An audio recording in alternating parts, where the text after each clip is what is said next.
Sir हमने तो sir बचपन से ही lord Krishna the best psychotherapist sir. Arjuna वो नीरस हो गया था सर, डिप्रेशन में था, और जिस तालमेल और जिस सीबीटी से, काउंसलिंग से कृष्णा ने अर्जुन पे जो सर काम किया, तो अर्जुन वापस मोटिवेट हो गया और वापस सर उसने अपनी ज़िंदगी की लड़ाई लड़ी। उसी विषय को सर ध्यान में रखते हुए सर, क्या आपको लगता है कि आपकी दवाई के साथ साथ आप जो ये पेशेंट का काउंसलिंग करते हो, that is also equally important? जी।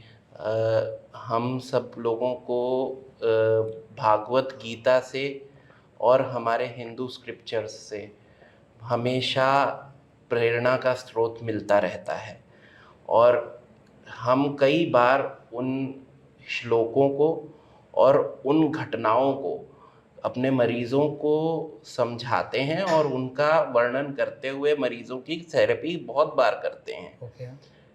कई बार, जैसा आपने बताया, तो हम मरीज़ों को गीता के श्लोकों के द्वारा प्रोत्साहित करते हैं। कई बार रामायण में दिए हुए जो इंस्टेंसेस हैं उनके द्वारा प्रोत्साहित करते हैं। डिप्रेशन को बहुत ही एक सीनियर साइकेट्रिस्ट हैं, उन्होंने डिप्रेशन को हनुमान कॉम्प्लेक्स तक कहा हुआ है। ओके। तो ये बोला जाता है कि डिप्रेशन एक ऐसी बीमारी है जहाँ पे व्यक्ति अपने आप को अपने क्षमताओं से कम आंकता है। तो बिल्कुल वैसा ही होता है जैसे हनुमान जी अपने आप को अपनी क्षमताओं से कम आंक रहे थे जब उनको समुद्र लांघना था सीता माता को ढूंढने के लिए। ओके। तो ये ऐसे ही कुछ इंस्टेंसेस हमें हमारे पुराणों में, गीता में, महाभारत में, रामायण में मिलते रहते हैं। गीता में बिल्कुल पहला श्लोक है, मेरे को उसके शब्द इस समय याद नहीं आ रहे, परंतु उस श्लोक का अर्थ मेरे को इस समय याद आ रहा है।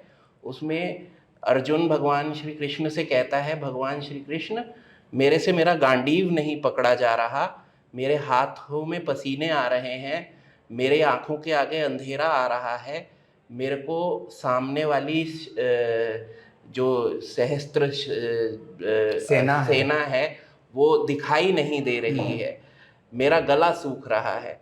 तो ये सारे लक्षण जो पहले ही श्लोक में अर्जुन जी ने बताए हैं वो बिल्कुल एंजाइटी के लक्षणों से मिलते बहुत हैं। बढ़िया सर, बहुत बढ़िया। है ना?